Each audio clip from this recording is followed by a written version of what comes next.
Welcome to lesson 6 on exponents and surds. In this lesson, we are talking about rational exponents and surds. Please subscribe, like, share, and comment.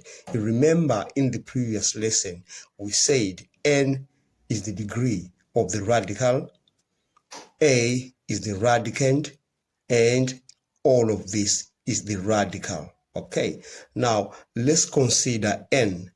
If n is an even natural number, so n is an even natural number, we require that a be positive.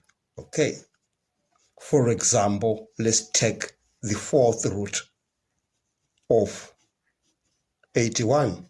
This is going to give us 3. And why is that so?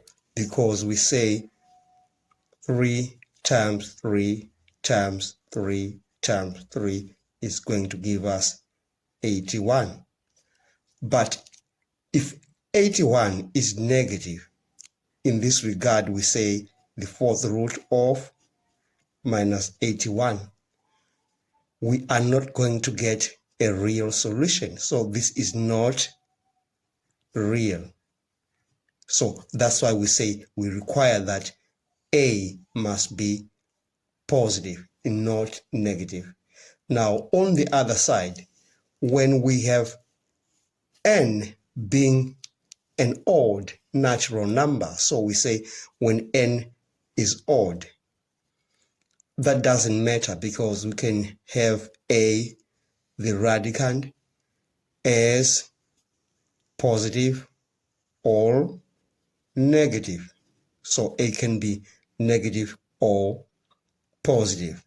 For example, if we take the cube root of 8, let's take the cube root of 8, we say that is going to give us 2, because we say 2 times 2 times 2 is equal to 8.